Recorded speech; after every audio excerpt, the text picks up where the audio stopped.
Guys खुलुमबाय नोंथांमोनखौ आंनि गुबुन मोनसे गोदान भिडिअ बरनाय बावहरनाय थाबाय स' दिनैनि भिडिअआ जाहैबाय नोंथांमोननि थाखाय बिराद मोनसे गोजोनथाव रादाब आरो आंनि थाखायबो आरो लोगोसे आंखौ जाय बिथांमोना मोजां मोनो गोसो गोरबोजों बिथांमोननि थाखायबो गोजोनथाव खौरां आरोना स' नोंथांमोना जुदि आंनि भिडिअखौ नायनो इन्ट्रेस्टेडब्ला नायलांबाय थादो ना मा होनो थ' बिदिब्ला आंनि भिडिअखौ स्टार्ट खालामनोसै चलो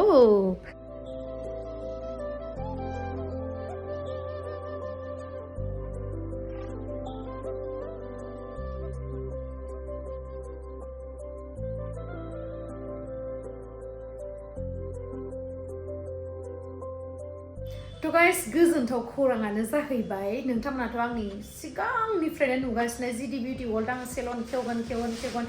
कमप्लिटानो जायाखै थ' जोंनि बेयो कमप्लेक्सआ गोदान नालाय केबि कमप्लेक्स जयानगर रड 6 mile opposite Bharat petrol pump ओमफ्राय केबि कमप्लेक्सआवहाय ग्राउन्ड फ्ल'रावनो थ' 13 डिसेम्बर नट डाउन खालामनानै ला 13 डिसेम्बरावहाय हेयार स्किन माइक्र'ब्लेडिं लिप्स ब्लाशिं ओमफ्रायहाय आइलेस एक्सटेनसन ओमफ्राय आइब्र' रिमुभ खालामनाय आइब्र' लेमिनेसन गासैबो सार्भिसेसआवनो 50% अफ मोनगोन हाइड्रा फेशियलानो जा बिबि ग्ल'आनो जा करियान ग्लास स्किन मोनसे ट्रिटमेन्ट एकदम लेटेस्ट लाबोदों आङो थ' बेयावबो 50% नोंथांमोना अफ मोनगोन आरोना बे अपेनिं दिनावहाय 13 डिसेम्बरावहाय अपेनिं जानो थांगासिनो नोंथांमोना जाय रेडि जानानै दङ फैदो ओमफ्रायहाय मोजाङै ग्रेन्ड सेलेब्रेट खालामगोन ज'नो अपेनिं सेरेमनिखौहाय थ' नोंथांमोननोथ' आं दिन्थिखाबाय माबोरैहाय मा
बे सेलन बानायनाय खाथियाव पिज्जा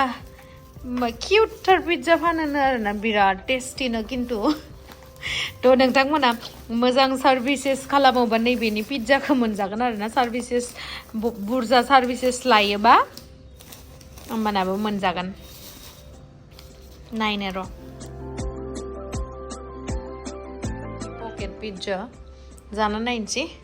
गोथाव होननानै बुंदों बिराद गोथावनो नंगौना नङा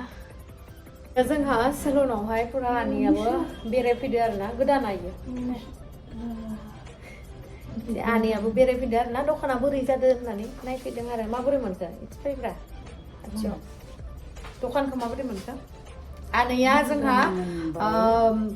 केराटिन खालामजागोन हेयार ट्रिटमेन्ट खालामजागोन आरोना केराटिन खालामजागोन ना ओमफ्राय आरो मा गुस्थिखौबो खालामफिनसै मिसुगुरा थारमाने नोंथांमोना बे आनैनि मिसुगुरखौ आं ट्रायल नायदोंमोन ना सिगाङावहाय थ' बेनिया ड्राइ स्किनखाय माने बेयावहाय खालामग्रानि दाय गैया सोरनाबा ड्राइ स्किन नालाय थ' आनैनिया बिराद ड्राइ नालाय स्किना थ' बेखायनो डार्क ब्राउन होनायावबो बिराद गोसोमद्राय जादों आरोना सोरनाबा अइलि स्किनावहाय बारा जाया थ' आंनिया कम्बाइनेसन स्किननि नालाय थ' आंनियावहाय डार्क जाया आरोना आनैनिया डार्क जादोंमोन नालाय बेखायनो आइब्र' लेमिनेसन खालामनाय नोंथांमोननो माने आइब्र'खौ खोमोरनायखौ नोंथांमोननो भिडिअ खालामनानै दिन्थिदोंमोन ना थ' गोबाङानो आंखौ सोंदोंमोन जे बहा खालामजानो थ' नोंथांमोना दायो फैबानो जाबाय जिडि बिउटि वर्ल्डआवहाय आइब्र' लेमिनेसन खालामनो थाखाय माने आइब्र'आ जुदि गोसोम बाक्सु बायदिबा बेखौ खोमोरनो थाखाय नैबेयावहाय फैबानो जाबाय खोमोरना हरगोन ओमफ्राय बहुतानो माने भुल कनसेप्शन दङ आरोना जे गोसोम आइब्र' नालाय गोसोम आइब्र' बाक्सु बायदि बानायबा बिराद साइज नुयो ना सानो सोरबा खिन्थु एकदम बकवास नुयो थ' बेनि थाखायनो आइब्र' लेमिनेसनखौ खालामजानांगौ आरोना तो आनैनिया बहुत खिनि लाइट जाबाय आरो ना 100आवहाय 50% लाइट जाबाय ओरैबायदि साराय खिथुनि गोसोम बायदि खालामनानै होदोंमोन तो बेखायनो आरो खालामबावनांगोन खालामनांगौ होननानै बारे बारे खालामबाय थानाङा लेमिनेशनखौबो 1 मान्थआवहाय खेबसेल' जेनेबा दा आनैया दाख्लै खालामदोंमोन नालाय औ ओमफ्राय मास मोनसे जाबाय खोमा ना दा एबार खालामजासिगोन तो एबार खालामफिनबाथाय नेचारेल नुसिगोन आरो ना नङाबाथ' एकदम बाक्सु बायदि तो नोंथांमोनाबो जाय खालामजायो फैबानो जाबाय तो जोङो दायो पिज्जा काट खालामनानै जानोसै এই मोनसे सिखायासो जागौमोन এই मोनसे सुरियासो जागौमोन आंनि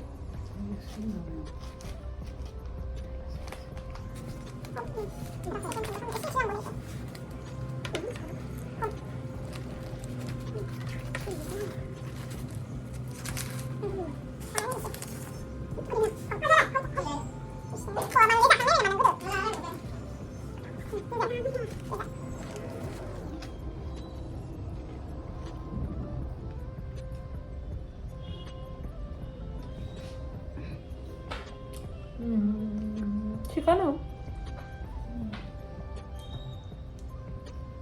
No? Ito.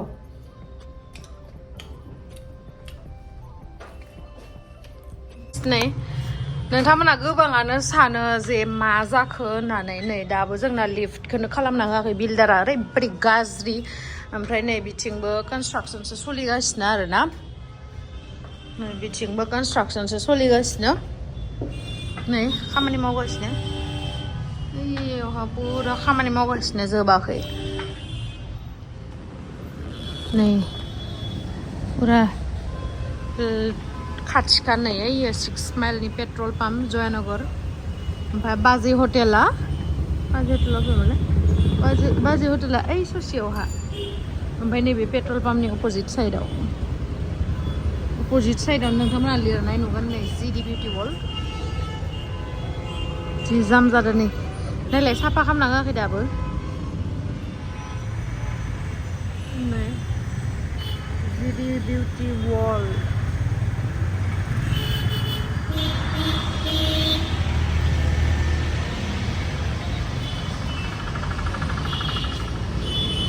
साफा खालामनाङाखै बे साफा खालामबानो जाबाय नै बिसिनाबो ओंखाराखैयानो बयबो ओंखाराखैयानो मावगासिनो आंनानो फार्स्ट अपेनिं जासिगोन आरो ना नै ओमफ्राय जोंना बेयावहानो माबाया पार्किंआ नै आंना बिथिं हाबबोनांगौ आरो ना हाबबोनानै मेन एन्ट्रेन्सआ बेयावनो माबानिया बिल्डिंनिया थ' बेयाव हाबबोबानो मोनगोन वेलकाम टु जिडि बिउटि वर्ल्ड नैबेबो आंनि नैबेबो बेथिं जाहैबाय फेसियेल मेकआप रुम वाशरुम ओमफ्राय नैबेथिंहाय हेयारनि सेक्सना नैबेयावहाय लग' मोनसे थागोन दा कमप्लिट जाथ'वाखै नैबेलाय सोदोलाबाय थादोंलै नोङो हाने फेसियेल खालामजागोन नामा आंखौ फार्स्ट बिरादलै आंनि दा आंनो पुरा जों माने नेगासिनो आरो ना सेलनखौहाय दाबो माला अपेनिं जागोन होननानै मा फेसियेल खालामगोन हाइड्रा फेसियेल खालामजागोन दे दे जागोन दे गुफुर जायो ना मा जायो होमबासो मिथिगोन नालाय नंगौ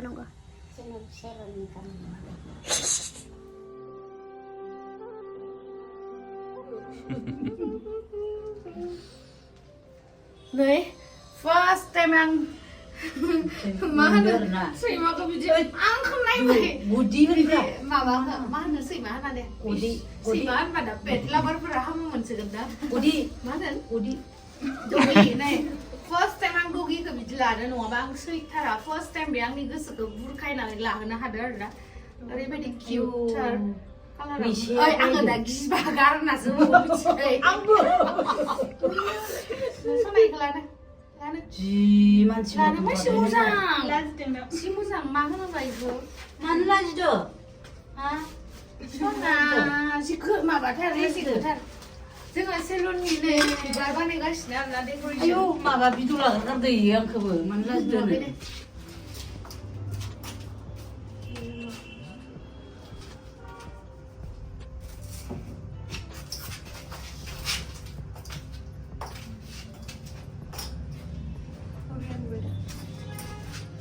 मेकआप रुमा कमप्लिट जाबाय